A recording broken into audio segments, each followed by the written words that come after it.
Me acompaña hoy en esta mesa, es uno de estos entrevistados que me cuestan mucho trabajo. Me resulta muy difícil entrevistar a alguien como él, porque son gente que ha tenido una larga trayectoria, no solo productiva, sino también creativa, una trayectoria de crear instituciones, de forjar instituciones, de crecer instituciones.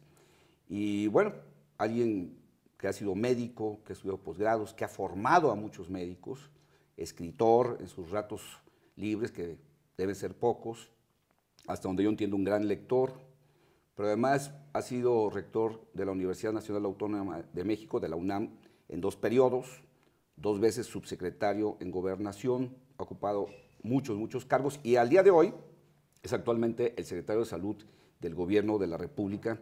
Me acompaña hoy el doctor José Narro Robles. Doctor, muchísimas gracias. Me cuesta mucho trabajo Gilberto. presentar a alguien como usted. No, al contrario. Pues ya la hice. Estoy seguro que va a ser una conversación extraordinaria. Ojalá. Muchísimas gracias por estos comentarios, por la generosidad de sus planteamientos y estoy a la orden y lo confieso. Soy presunto responsable. Usted sí es presunto responsable. Sí. De muchas cosas. Muchas cosas. Y de muchas ya ni siquiera presunto, ha sido responsable real. Absoluto, Así completo. es. Confeso. Pues si me permite, me gustaría empezar por algo que no sé si fue un accidente, fue un asunto temporal. Usted nace en Saltillo, Coahuila, pero se queda muy poco tiempo en su tierra natal. Sí, yo nací en Saltillo, Coahuila, por una razón muy simple. Mi padre es, o fue, saltillense, él nació también como yo en Saltillo. Y había la idea, el compromiso en la familia de que mi madre con frecuencia, cuando se embarazaba, ella no fue oriunda de Saltillo, pero iba a parir a Saltillo. Entonces, ese soy yo, el primero de 8 hermanos, y bueno, pues sí, estuve nada más primer año de primaria ahí, segundo ya no lo hice en Saltillo, pero tampoco en la Ciudad de México, lo hice en Átil, Sonora, y en tercero de primaria sí ya vine acá. Pero mis raíces, mi origen, mi abuela vivía ahí en Saltillo, la familia de mi padre vivía en Saltillo, Coahuila, de ahí soy yo. Y bueno, acá llega ¿crece con la vocación de ser médico o la fue desarrollando? No, crezco con la imagen del padre, la imagen paterna, quien es médico, y en un momento en el que la verdad era una medicina y una práctica médica diferente, Gilberto.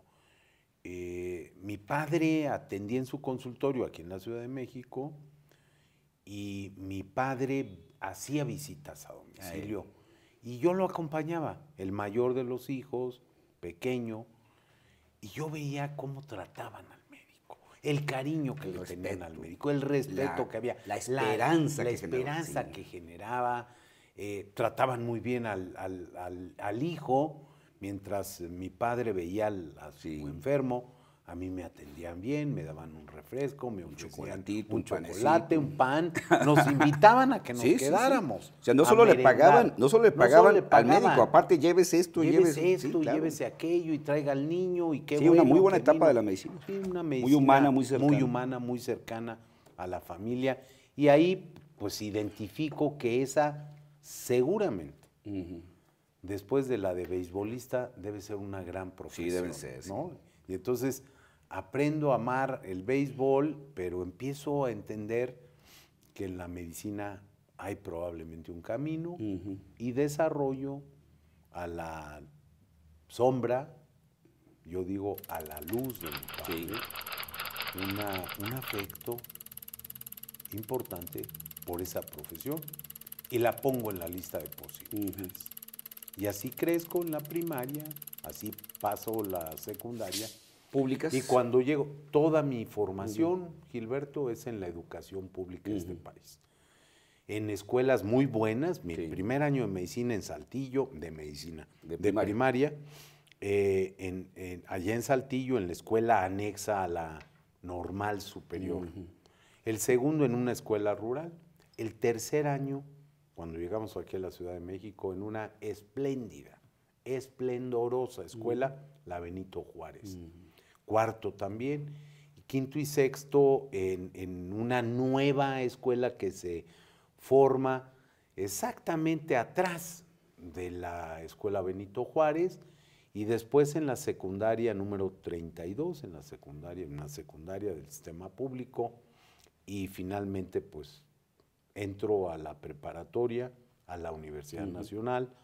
Soy de los alumnos de la Escuela Nacional Preparatoria, y como dicen mis amigos los pretenciosos, tú eres de escuela de número, se lo brindo a usted, o de nombre. No, sí. yo soy de número. Sí, de las de números. Los que venimos de la escuela pública entendemos De bien. la 1, 2, 3, 4 lo hasta que es, la 9, ajá. ¿no? Así soy yo. De- Otros Ajá. vienen de escuelas de nombre. Sí, y muchos de nombre además extranjero. Sí, Los por que se creen supuesto, todavía mucho más. bueno, no, esos no. son de otra De las categoría. Jefferson, de las Washington, de las Así es, así es. Lafayette. Qué bien que nos Yo también identificamos. soy de número.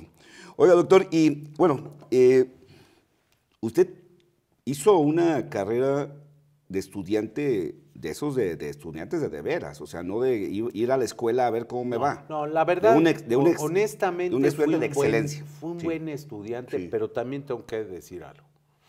No me costó tanto trabajo ser buen estudiante. La verdad, se lo debo en buena parte a dos cosas. Uno, a mi familia, a mis padres, que me formaron bien, que me enseñaron bien y que me dieron afortunadamente una carga genética y social muy buena. Y dos, mis profesores, grandes maestros, incluso en ese sistema público, incluso en el rural. Hace poco, Gilberto, regresé Qué a bueno. Átil a buscar a ese maestro del que me acordaba. Caray. Ya murió, ya no lo pude, pero vi a sus descendientes y qué les buena agradecí satisfacción, sí. lo que hicieron, lo que él, el padre de esta persona, hizo por mí. Y yo tuve muy buenos maestros en la educación pública, en la primaria, en la secundaria y por supuesto en el bachillerato. Bueno, llega el bachillerato, sale con muy buenas calificaciones, reconocido, y bueno, pues entra a medicina, casi le abrieron la puerta y pásele, ¿no? No, casi. Me abrieron Sí. la puerta porque yo soy Del pase de la automático. primera Sí. generación del pase reglamentado, el pase automático. Entonces sí. Que tenía me que ver abrieron. con el resultado, o sea, no era el pase automático, Sí, no, la era verdad, para la excelencia. Había sí. que ganarse el Sí. espacio y Sí. trabajar y estudiar y hacer la preparatoria en 3 años. Yo soy de esa generación donde el doctor Ignacio Chávez cambia el sistema, de 2 pasamos a 3 años, de un plan de estudios muy tradicional, muy casi del origen de la Escuela Nacional Preparatoria, cuando se incorpora en 1910, de veras, un plan muy estructurado, muy derivado de aquello.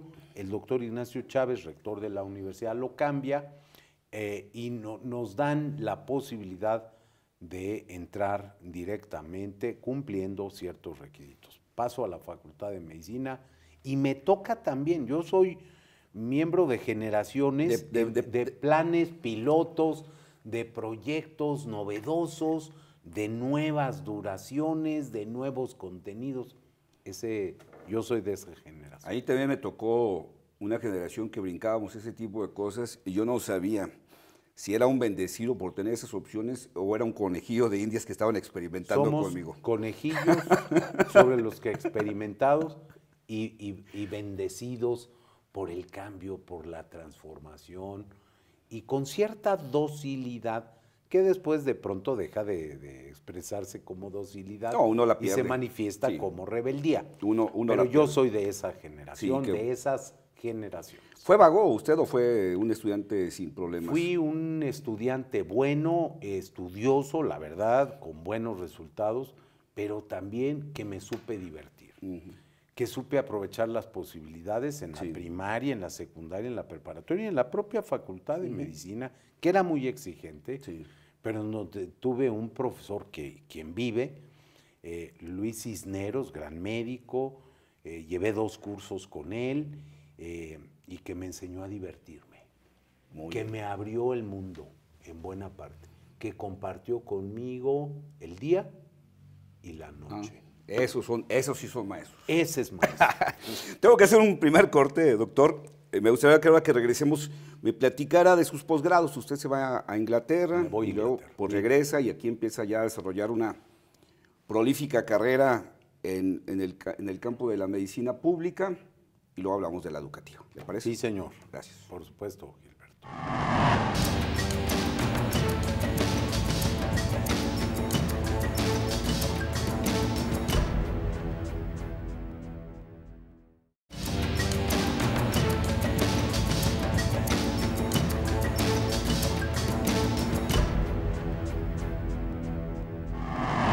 Continúo aquí con el doctor José Narro Robles, secretario de Salud del gobierno mexicano. Bueno, pues usted termina medicina aquí, vuelve otra vez a salir con distinción como alumno reconocido, distinguido. Y bueno, pues... La vida y mi maestro. Sí. Fíjese, tengo una anécdota preciosa que si se me permite. Claro. La comento porque da pie a por qué termino haciendo lo que hago. Yo tuve la buena fortuna de ser seleccionado para hacer lo que yo quería, medicina interna, y me apuntaba para ser o gastroenterólogo o hematólogo.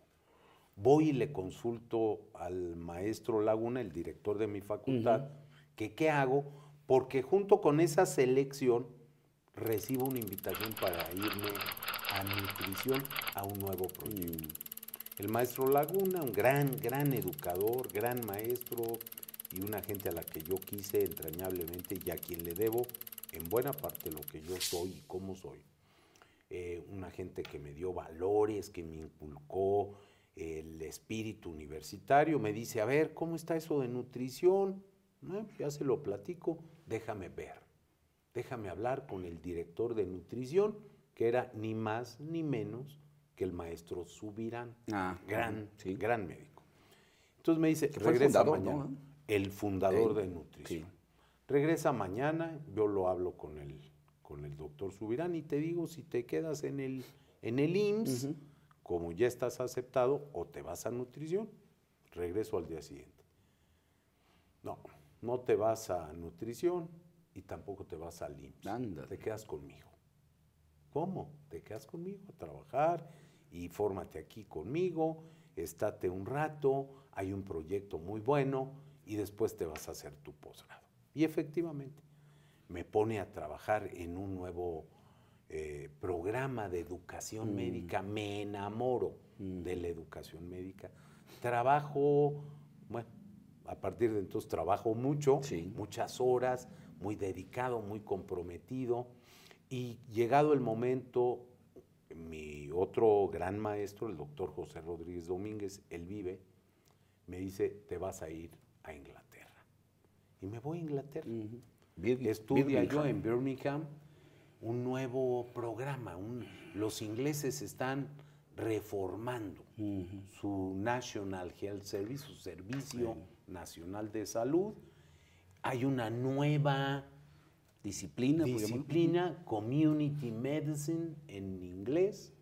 Que sería el equivalente a nosotros a salud pública. Muy parecido a la salud pública. Les cuesta a los ingleses tomar el camino de la salud pública. Habían tomado el camino de la medicina social, pero están transformando el sistema, el programa, el Servicio Nacional de Salud, y forman a un community physician, un médico comunitario.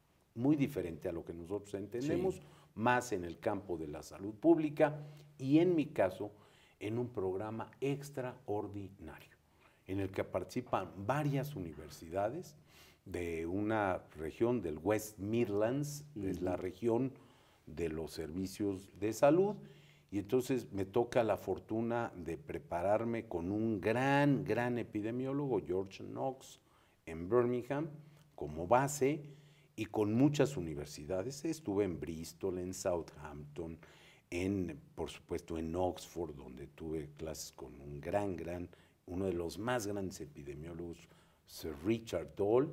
En Londres tomé cursos, en Reading. Fue francamente maravilloso. Me formo ahí a lo largo de dos años y medio. Lo combino además con lo que es la medicina general, General Practice, en Inglaterra. Veo la parte clínica de primer nivel, maravilloso el sistema inglés. Veo la parte de hospital en el Queen Elizabeth Hospital, y esta parte que a mí me fascinó, de la que me quedé encantado, la salud pública, la epidemiología, la administración de servicios de salud. 2 años y medio intensivos, en serio, muy comprometidos en todo sentido. Aprendo tal, recibo invitación para quedarme, decido regresar a México y me regreso ya como especialista en este campo. Pero además llega aquí y empieza también una etapa muy importante, porque también se convierte ya en formador de médicos. Ah, sí. Ya había yo, cuando me fui, si recordamos antes del corte, el campo de la educación médica. Y entonces recibo aquella formación de posgrado, aquella fuerza que me dan los ingleses, una cultura maravillosa, extraordinaria, una trayectoria, una tradición. Y cuando regreso a México, me incorporo a la Facultad de Medicina y al Departamento de Medicina Familiar, del que fui titular, jefe, y coordinador de un nuevo programa, de un programa fantástico de formación de estudiantes en el posgrado de medicina familiar. Desarrollamos ese campo y consigo algo que para mí ha sido un motivo de orgullo: trabajar y formar a jóvenes maravillosos, empeñosos, comprometidos, tanto en el campo de la medicina familiar, donde tengo amigos y compañeros, discípulos fantásticos, como en el campo de la epidemiología y los servicios de salud, donde he tenido también la fortuna de contribuir a su formación con un pequeño granito de arena. Trabajo ahí en la Facultad de Medicina y después empiezo también una carrera universitaria que para mí ha sido maravillosa. Soy culpable. Sí, ahí es totalmente Soy culpa. no presunto, también culpable. Y llega a dirigir la facultad en 2 periodos, ¿no? Llego a ser director de la Facultad de Medicina, el primer periodo completo, el segundo no lo termino. No termino mi segundo periodo como director de la Facultad de Medicina porque la Junta de Gobierno me invita a platicar con ellos y me designan rector de la universidad. Y eso me ha terminado a mí de modelar y ha hecho, Gilberto, que yo diga, yo soy un profe, yo soy un profesor, yo soy un profesor universitario. He disfrutado mucho esa carrera y francamente tuve uno de mis mayores orgullos profesionales, el mayor, al ser designado rector de la Universidad Nacional por 2 periodos. Lo que implica, digo, me imagino que quien ha estado en las posiciones que usted ha tenido en la UNAM, digo, primero formar a sus colegas jóvenes, en prácticamente casi 2 periodos, casi 8 años estuvo, ¿no?, de director de la facultad. 5 años. 5 años. 5 años. Pero previamente había tenido ahí mismo en la universidad la posibilidad de ser funcionario, sí, fui coordinador director general de extensión académica, fui director general de planeación, fui secretario general de la universidad 6 años con 2 rectores diferentes, 4 años con el doctor Carpizo, 2 años con el doctor Sarucán, también extraordinario. Para aprenderles mucho, ¿eh? Para aprenderles. Y bueno, esto, luego, pues ser 2 periodos rector de la universidad, pues yo creo que poca gente puede decir en estas condiciones haber trabajado tan de cerca y haber formado tan de cerca a estas generaciones de jóvenes que ahorita están en la calle, ¿no? Que ahorita están Que están en la calle, que son en el médicos aula, que están exitosos, que hacen en el investigación, consultorio, que están... que efectivamente, de pronto voy al supermercado y me encuentro a alguien que me dice, usted fue mi profesor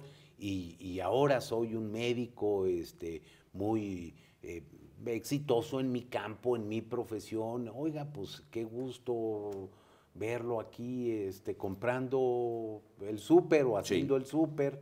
Y cuénteme, y pues fíjese que ahora mi hijo es el que sigue mi trayectoria y yo me formé y con usted ahí aprendí y hizo, pues qué maravilloso, ¿no? Ha sido fantástico, es de las grandes Sí, me imagino. experiencias. Tengo que hacer un segundo corte. Ahora que regresemos, me gustaría que nos platicara de esta etapa de la UNAM, de la rectoría. Yo creo que es uno de los cargos más complejos que hay en el servicio público y, por supuesto, del sistema educativo. Pero también que nos platicara de esta experiencia que le tocó vivir en una época difícil del país, en el 94, Sí. desde la Secretaría de Gobernación, ¿le Estoy parece? encantado de la vida.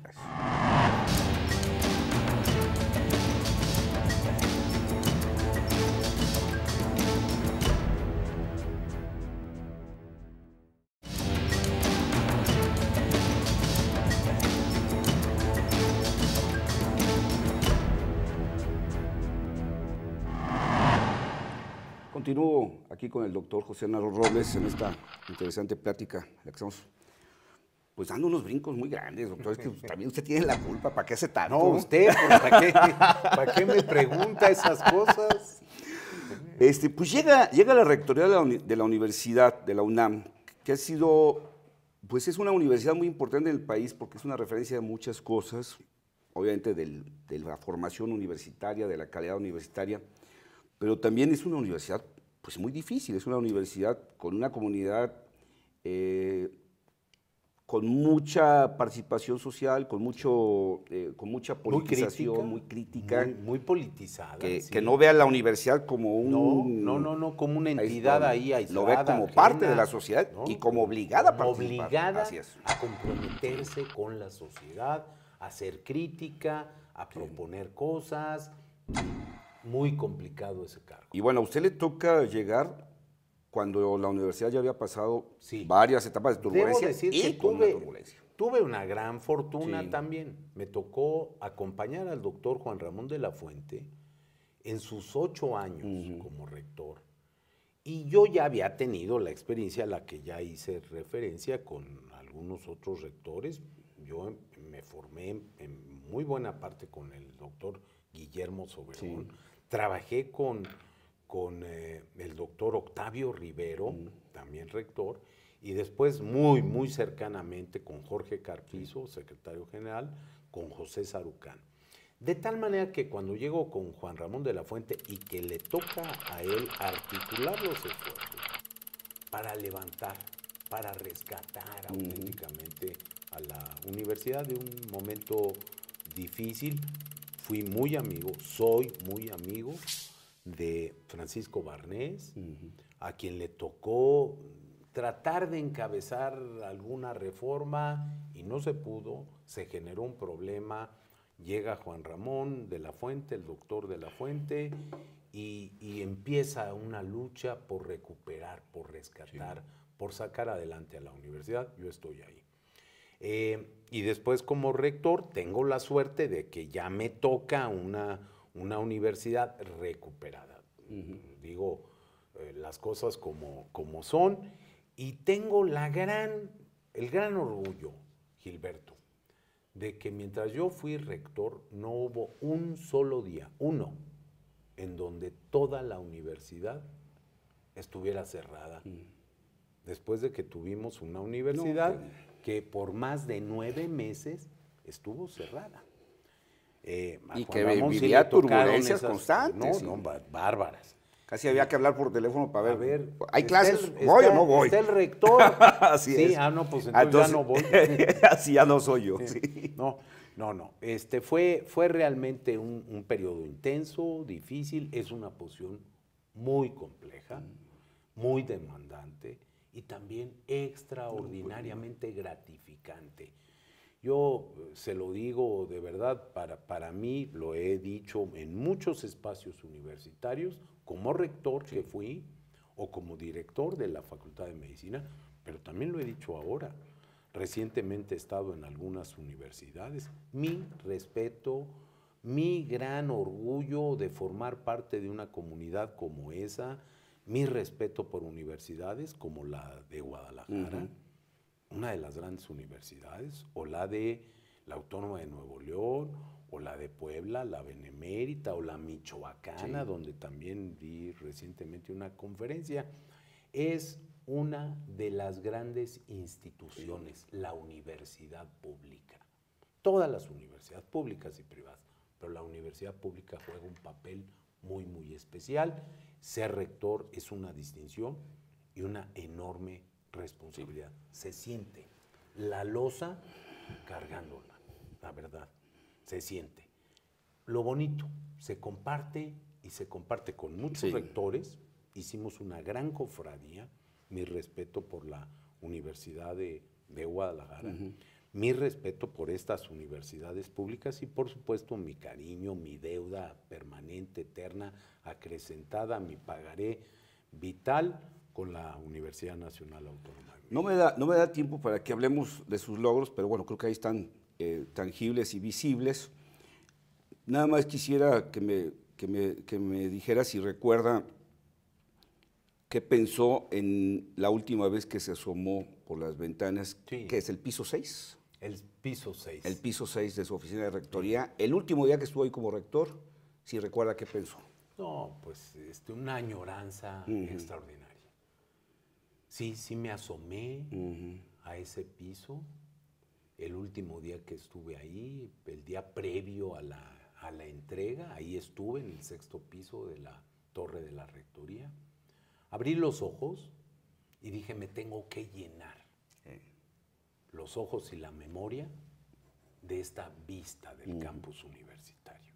Ya había sacado mis cosas, ya la oficina que ocupaba y que ocupa el rector de la universidad. El rector sigue ahí, Lo que pasa es que yo ya no soy. Nomás ya no se llama José Narro. Ya no se llama José Narro, se llama Enrique Grau, es un gran amigo mío, es una gente a quien conozco desde que éramos estudiantes de medicina, por cierto, fantástico, pero quise llenarme de la fuerza y dije, es la última vez que como rector tienes esta me asomo vista, por esta. me asomo desde el 6º piso para ver, para recordar, y me pasaron muchas. Me imagino. Voy a dar un brinco para atrás de la memoria suya, porque, bueno, usted ha sido educador en la UNAM, ha sido médico y ha hecho parte de la historia del Sistema Nacional Médico que tenemos en el país.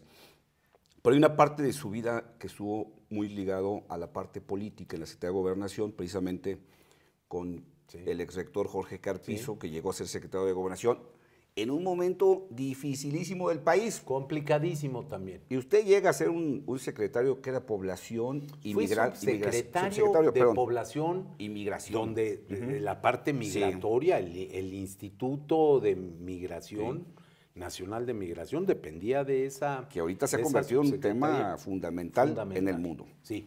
Pero fui también subsecretario no solo de población, sino de gobierno. Sí.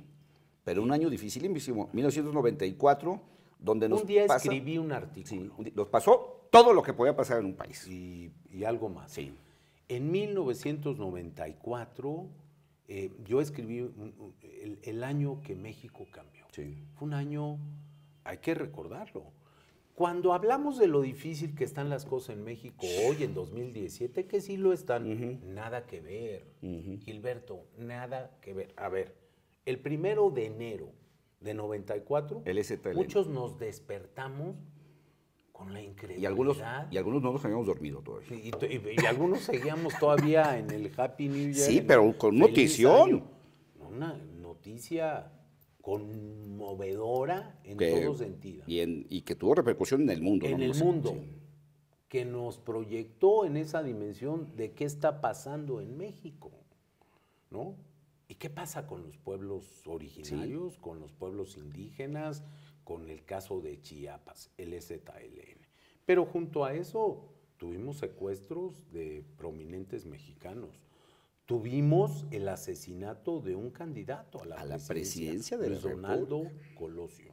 Y además, el candidato que iba a ganar las elecciones. Que muy probablemente. Sí, que había una gran probabilidad. No era una elección tan complicada como esa. No. Sí. Yo no tengo duda que el presidente de México iba a ser Luis Donaldo Colosio. Y yo no tengo duda de que asesinaron al presidente de México, al futuro presidente de México, a quien unos meses después iba, a través del voto, iba a ser el presidente. Asesinan a José Francisco Ruiz Massieu, que en mi opinión tenía altísimas posibilidades de también, 6 años después, llegar a ser el presidente. Y que era el segundo hombre del partido del gobierno. Era el secretario general del PRI, era el que en ese momento era el líder de la fracción del PRI en la Cámara de Diputados. Todavía no rendían la protesta del caso, lo iban a hacer en unas cuantas horas. Ya era, pues. Y después tuvimos la crisis financiera, producto de lo que se ha dado en llamar el error de diciembre. Entonces sí, fue un año muy, muy complicado, me tocó a mí. Yo fui, en mi calidad de subsecretario de Gobernación, designado como el secretario técnico de la Comisión de Amnistía para ayudar a resolver aquel problema de Chiapas. No hubo uno solo que tuviera la amnistía, pero me tocó vivir. En aquel año de 94, hice más de 35, ya no me acuerdo si fueron 36 o 38 viajes a Chiapas. Conocí la realidad chiapaneca. Me emocionó hasta el tuétano ver aquellas cosas tan duras, tan difíciles. Y que habíamos dejado de ver indebidamente. Pensábamos que Chiapas era San Cristóbal en días de fiesta y no. La realidad fue muy pesada, muy fuerte, muy golpeadora, esa realidad. Y a mí me tocó estar ahí. Vivirlo de cerca y ser protagonista de muchas cosas. Pues, si no, por lo menos sí, ser escribano. Contribuir de esas a esto. Cosas. Doctor, tengo que hacer un último corte. Pero ahora que regresemos, me gustaría que como buen médico, político, médico, me ayude a hacer un diagnóstico del México actual. Porque hay una buena parte de los mexicanos que ven al país muy mal. Sí. Que mucha gente cree que este país está en su peor momento. Venir aquí a presunto responsable tiene una ventaja. Le deja a usted antes del corte a unos segundos. Sí. Para pensar. Entonces, ahorita regresamos. Vamos al corte.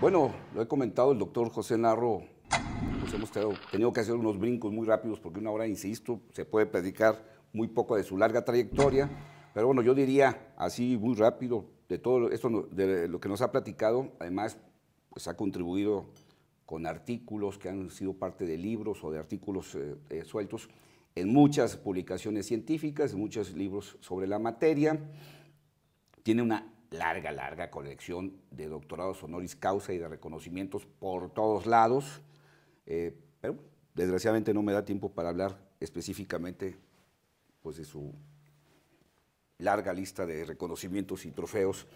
Pero le decía, doctor, me gustaría que me ayudara porque creo que poca gente como usted tiene esta claridad de hacerle un diagnóstico al país con mucha objetividad. A veces nos apasionamos o vemos todo negro o vemos todo blanco. Sí. ¿Cómo ve usted al país ahorita? Gilberto, ¿Lo ve enfermo? Gracias por darme esta oportunidad. Debo decir, y no estoy todavía despidiéndome, ni quiero gastarme los segundos de este bloque. Pero muchas gracias por la oportunidad, muchas gracias por permitirme hablar algo de mí, muchas gracias por permitirme hablar de mí y hablar de la universidad, de las universidades públicas, hablar de México. Y ahorita voy a aprovechar eso. México es un gran país, ese es mi argumento número uno. México es un país que tiene una grandeza, producto de la cultura, producto de la historia, producto de su desarrollo, de su biografía. Y México es un país muy grande.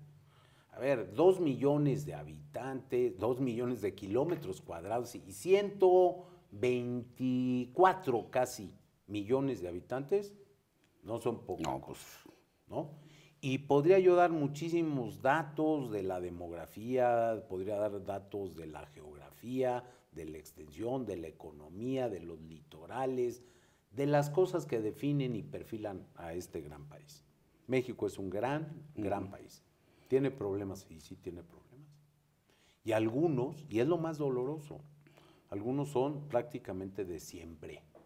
Sí. No son del siglo XXI. La pobreza no se inventó en este siglo. La desigualdad no es de hace 80 años. La desigualdad la refiere en sus sentimientos de la nación. Morelos. Habla de esta necesidad de atemperar la opulencia y la indigencia. Esta desigualdad le generó una enorme preocupación a Humboldt en 1803, 1804, cuando hace el viaje a México, y en 1811, cuando publica su ensayo sobre el reino de la Nueva España, así se intitula. Pero lo encontramos en la crónica previa, en la colonial, virreinal colonial. Lo sabemos de nuestros códices prehispánicos. Esa desigualdad ha estado con nosotros. ¿Hay desigualdad en México? Sí hay. Duele mucho que en 2017 la tengamos. Es un problema. Sí tenemos que decir, ya basta, hasta aquí. Pobreza, desigualdad. Cuando hablamos de ignorancia, analfabetismo, en 2017, un país de este tamaño, de esta grandeza, sí hay. Deberíamos ya terminarlo. Y son varios millones, poco menos de 5 millones de mexicanos que hoy están excluidos porque no saben leer ni escribir. Y podemos hablar de corrupción, de impunidad, de enfermedad prevenible, de muerte que era evitable. Sí hay problemas, pero este es un gran país. No hay muchos países como el nuestro que tengan lo que nosotros tenemos. Tenemos instituciones. Tenemos una democracia que es mejorable, sin duda alguna, pero que ahí está, que funciona. No hay país alguno como México que en los últimos casi 100 años haya hecho sus cambios políticos dentro del régimen constitucional, sin golpes de Estado, con sin continuidad rupturas, con continuidad constitucional. Sí. Democracia debilitada en algunos momentos. De menos a más. De menos, de mucho menos a más. Sí. Y lo que nos falta, porque todavía falta construir. Pero México no está enfermo. México tiene problemas que se tienen que resolver. Pero México es un país vigoroso, generoso, con recursos naturales, con muchos recursos humanos. Doy un dato que a mí me encanta, porque es de educación superior. En 1950, yo nací 2 años antes de esa fecha, yo soy de 1948. En 1950, Gilberto, este país tenía poco menos de 30,000 estudiantes universitarios en licenciatura y en posgrado. Hoy tenemos casi 3.7 millones de jóvenes estudiando una licenciatura o un posgrado, una maestría, un doctorado, una especialidad. Entonces, este país tiene vigor, tiene fortaleza, tiene instituciones, tiene democracia, tiene valores fundamentales de la República, tiene libertad. La clase política que ahorita goza tal vez el peor momento en la historia de México en respecto a su relación con la sociedad, ¿está podrida? Sin duda no. ¿Hay gente que está mal? Sí. ¿Hay gente que está podrida? Sí. Lo vemos. Yo no puedo aceptar, y a mí me parece que es terrible lo que pasa con algunos políticos. Por eso están en la cárcel, por eso están señalados, por eso los han andado buscando o los siguen buscando y los van a encontrar. No tengo ninguna duda. Y tienen que dar la cara.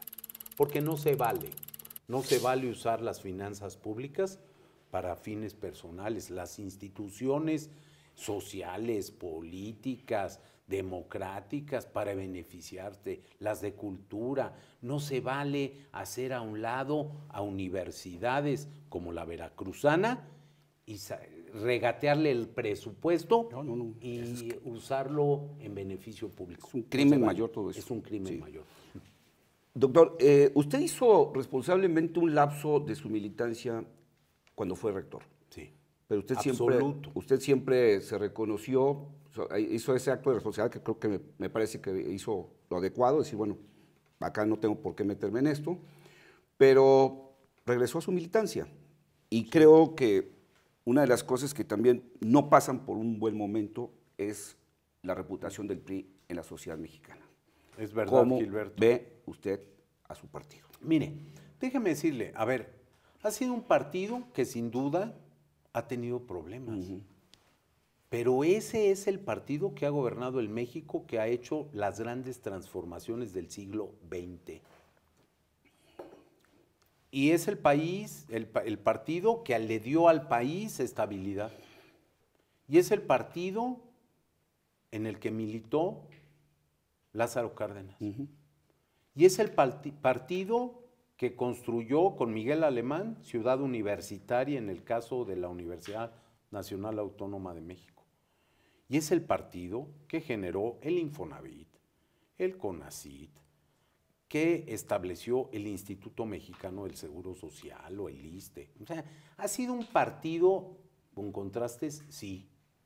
Y es un partido en el que en este gobierno se han creado o establecido los mecanismos para procurar el estímulo al sector privado empresarial para que establezcan 2.7 millones de empleos, la cifra mayor en la historia de este país cuando hablamos de 4 años, los primeros 4 años y medio de gobierno.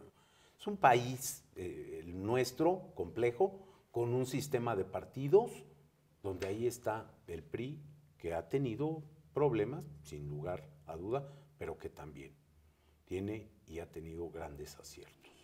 ¿Usted consideraría que el saldo es positivo en los resultados del PRI? Sí, por supuesto, sin duda. En mi opinión, pues esa es mi opinión. ¿Y por qué supuesto. le ha pasado entonces al PRI en su relación con la sociedad? ¿Por qué hay esta condición actual? Porque ha habido problemas, pero no son del PRI. Usted mismo lo decía. Es una etapa donde ha habido un enorme costo para la clase política, para la profesión política en este país. Señalamientos en el partido 1, 2, 3 y 4, en todos. Sí ha habido problemas para la política y para los políticos, para los partidos, y el PRI no está exento de esa situación, de esos señalamientos. Gobernar desgasta. Y desgasta al gobernante y desgasta al partido que está en el gobierno. A veces la clase política ha cometido un error, y hoy lo decía. Los más críticos, los críticos más feroces, despiadados, son los políticos entre ellos mismos.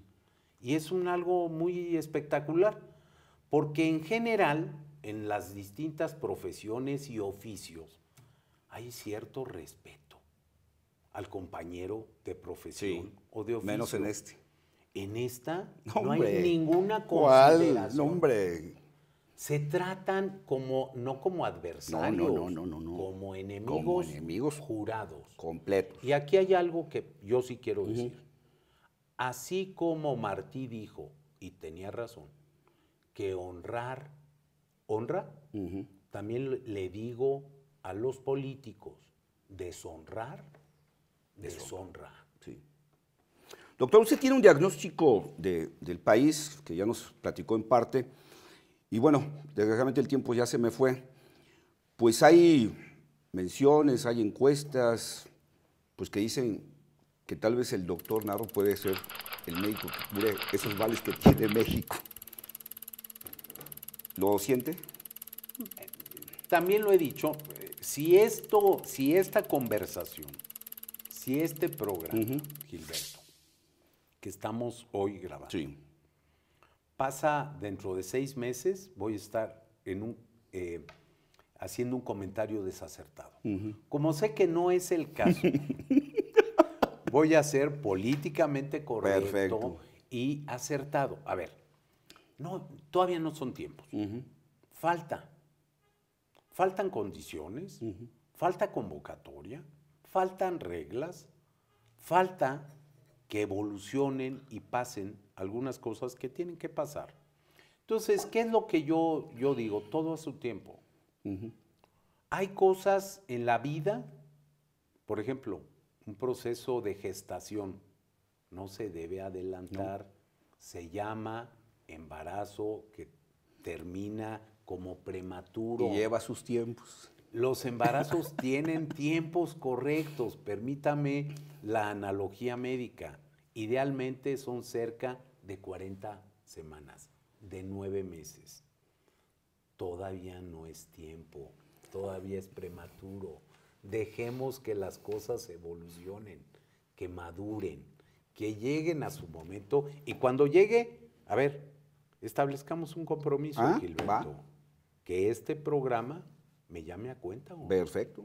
A cuento y a cuentas. Me parece muy bien. Y que yo comparezca aquí frente a usted en este escenario para ver si soy presunto responsable. O presunto candidato. No. No más que para este parto falta menos de 9 meses, doctor. Falta menos, por eso, calma. Muchas gracias. Calma. Y muchas gracias por la oportunidad, de verdad. Ha sido una delicia. Gracias, doctor. La he disfrutado. Gracias.